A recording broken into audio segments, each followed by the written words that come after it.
Hey folks, MasakoX here. I think you can tell that Raditz is very much the mascot of the channel in some way. We like to think there was more to his character than what we got in the actual story. In this timeline though, he got the plum to go to Earth instead of his brother. And this could have been avoided had he been a little more courageous when he was younger. Kakarot got made into a monkey pet of Frieza's, escaped when his guardian Nappa allowed him the chance at the cost of his own life, and had to fight for his own supper in rings and tournaments, but then finally got to live on Earth. Eventually. Naturally, this would cause a rift that is yet to be fixed. In the last part, the brothers met in the final of the 23rd Budokai. Raditz was the current champion, and trying desperately to get through to his younger sibling, trying to explain that what he did was stupid. He wasn't trying to admit otherwise. He wasn't trying to spin it in his favour. However, Kakarot didn't want to know. The fact of the matter was, for him, that it had happened, and that there was nothing that they could do to stop it. They couldn't bring back Nappa with the Dragon Balls, since the 1-year time limit of his passing had long passed. There wasn't a way Raditz could find forgiveness.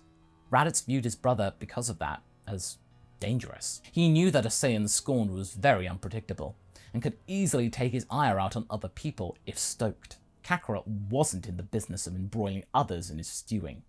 Chi-Chi and Bulma were in the middle of all of this, with the former on her future husband's side, having heard the whole thing from his point of view. In the end, Raditz gave up, realizing that even if he had lost his brother, he at least had a happy future with Bulma, his love. He handed him the crown, and flew off with his younger brother screaming for justice.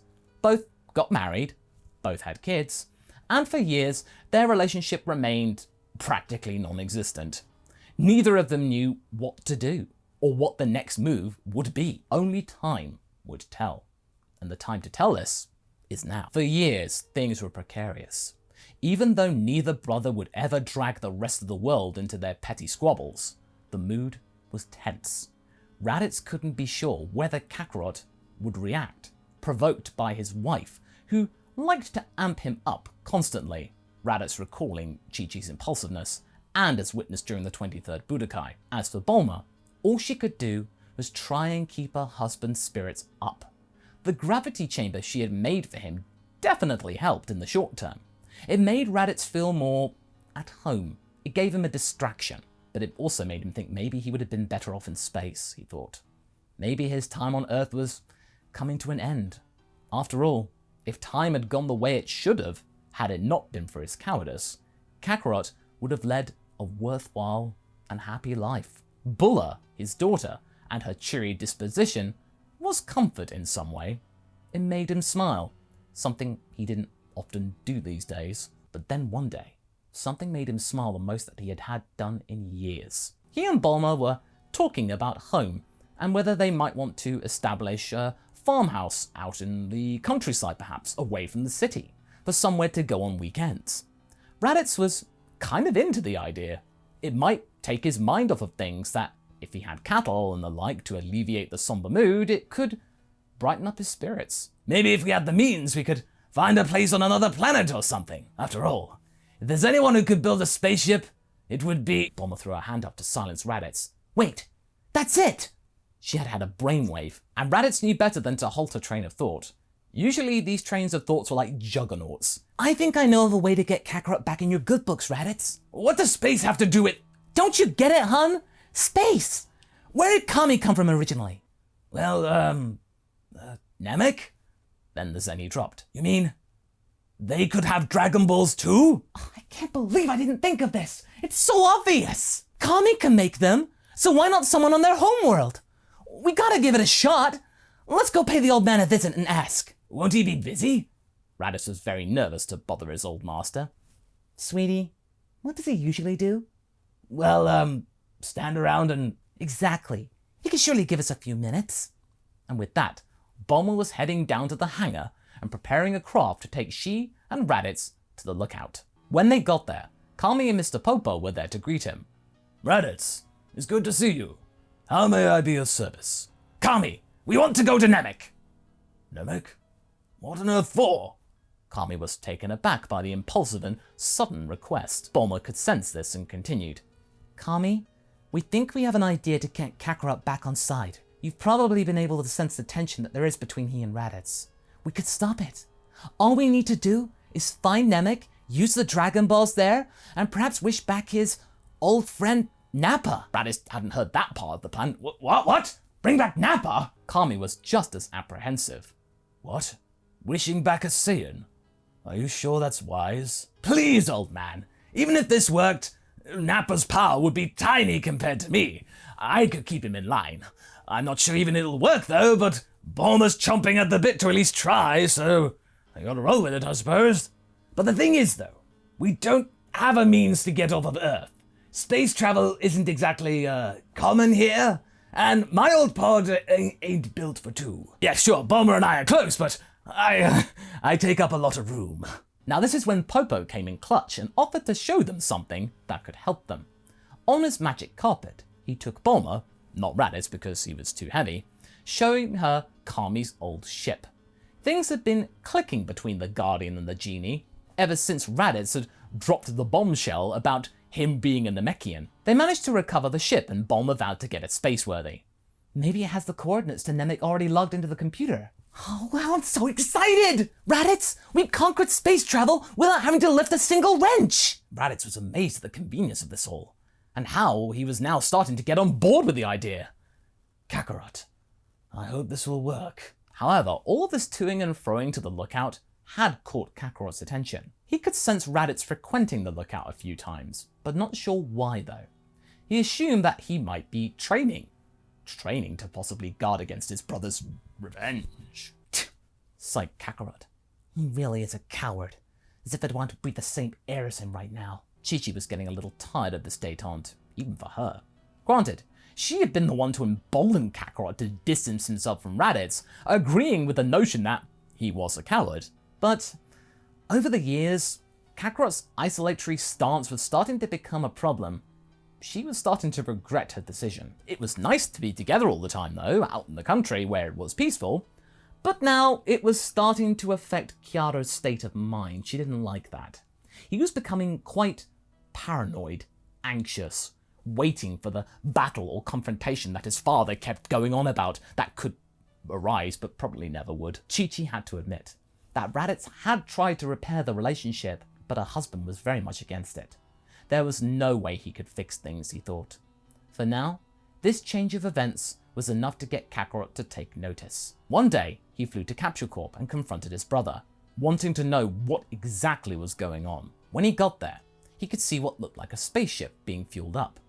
Kakarot, though, got the wrong end of the stick, and when Raditz rushed outside with Bulma and Bulla in tow, he prepared for a fight. So what's this then? Shouted Kakarot. Are you running away again? Can't cope with your shame? I knew this would happen! Raditz looked weary, his eyes tired and indifferent. Brother, I'm done. What? I'm done with all this standing off. I'm not running away. I came up with a plan to win your forgiveness. There's nothing you can do to... I'm going to Namek with Bulma and Bulla. We're going to wish back Nappa. Kakarot's eyes widened. Wish back Nappa? Impossible! He's been dead too long, you know that! The Dragon Balls won't work. I know that! Raditz snapped. But we have to at least try! Namek could hold more clues about the Dragon Balls! Their sets might be more powerful than ours! Who knows what they could do? Kakarot wasn't expecting this. A plan to wish back his old friend? How do I know this isn't some kind of trick? Raditz's expression was that of pure exhaustion. Come with me if you don't trust me. Come with you? If you don't believe me, then see for yourself. You don't have to talk to me or even look me in the eye. Just witness me trying my damnedest to show you how sorry I am. If this doesn't work and you still hate me afterward, then fine. You'll never have to see me again. You can go home to your little hovel and stew in your resentment toward me. I'm going regardless. Raditz then walked off into the ship to drop off the supplies that he was carrying, with his family in tow. Kakarot just stood there as the preparations to leave were gathering apace. By the time the ship was ready to go, Raditz was walking up the gangway for a final time, preparing to close it, when he heard his brother shout. Wait! Huh? Kakarot looked like he was using every fiber of his being to resist his nature. Let me tell Chi-Chi first that I'll be gone a while. Raditz's solemn face eased a little. Sure. Don't be long. With that, he walked up the ramp and left it open, awaiting Kakarot's return. Sure enough, Kakarot kept his word. An hour later, he was back and walking up the ramp with his own supplies. The brothers sat on opposite sides of the ship, with Bulma and Bulla in the middle of it all, lamenting the state of affairs right now. But her daughter pointed out rightly that at least they were going along with the same mission. They were in the same room. Yeah, well, that's true, sweetie. The ship set off for the stars. Namek set on the map. It would take them a couple of weeks to get there though.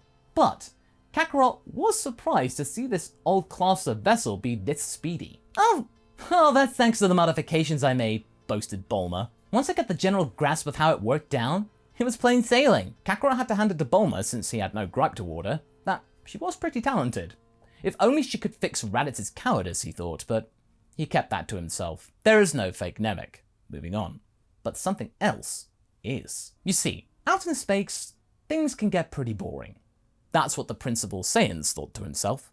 He would spend his days on his own, hopping from planet to planet, normally scorching it in the name of Lord Frieza or whatever, and then resume his boredom again after a brief spell of excitement. But then, he spotted something out of the ordinary. There was a very old-looking craft on his radar, very much not where it was supposed to be. His pod had picked up the unusual trajectory and had steered automatically to follow it, all thanks to its owner's prior calibrations. When he was woken up from his slumber with this notification, the pod's terminal informed the prince of the change of course, and some close-ups of the craft that it could muster. It was of Namekian construction. What the? Namekians have spaceships again? I thought they'd regress centuries after the cataclysm. This could be fun. He tapped the computer and maintained the course, and resumed his stasis. Very curious to see what the Namekians had been getting up to. For now though, he had had his scouter off, and Frieza wasn't informed for the time being. He was thinking, mine. However, Vegeta's pod was several hours behind, and slightly slower than Bulma's modified Namekian ship. So when Raditz and crew landed on Namek, they unknowingly had a decent head start. Raditz didn't seem all that surprised though. No, seems about right. Quite barren and bland. Raditz, hissed Bulma. Less of the disparaging language, okay? You're here to convince them to help us. Raditz laughed awkwardly and said, Sorry, promising not to mess things up. Kakarot was quiet though. He was silently surprised to find out that Namek was still around. Raditz hadn't lied. But would there be Dragon Balls? That was answered pretty quickly though, as Bulma's dragon radar pinged into life and started beeping. Turned out the frequency of Earth's Dragon Balls and Namek's ones were pretty much the same. Wow, that was lucky, she thought. She had to do some small tweaking to get the accuracy just so. But it worked. When they got to the nearest village, which contained a Dragon Ball, the villagers were naturally very apprehensive. There had been decades since the last time outsiders arrived on their homeworld. Bulma rightly took charge of the diplomacy, and they were receptive to her request. Of course, we would be happy to help you. As much as we don't like the idea of more Saiyans existing, we can sense that your motives are for good. They handed Bulma their Dragon Ball, and she handed it to Kakarot to hold. He looked at the giant orb. It was at least 20 times the size of Earth's one. Wow, perhaps this plan might work, he thought. If these orbs were this massive, maybe their power and potential were just as substantial. Now, since Frieza and his men weren't present on Namek, the quest to find the other Dragon Balls was relatively straightforward. They would move from village to village and request the Dragon Ball. They would naturally be granted them, all of them sensing that their intentions were good, and within the day, they had all 7. At the last village, they'd even picked up a youngling named Dende, who could help them translate and actually summon the actual dragon, Porunga. Dende was quite a nice little being, very calm and chilled. Bulla liked him, since he was also close to her size. The time then came to summon the dragon. The dragon rose up from the balls and was very much bigger than Shenron. But what was even bigger was the surprise that ran through Kakarot and Raditz's mind. Kakarot was frozen. Vegeta's here! What? Exclaimed Raditz. Bulma, Bulla, go! Find shelter! This could get ugly. They did so, and within seconds, Vegeta was on them. He kept his scouter off to keep Frieza's goons away from this revelation. He wanted this prize for himself. He couldn't believe his luck. Well, well, Kakarot. You lived after all. I didn't expect to see you here, alive. And you brought your whelp of a big brother with you too.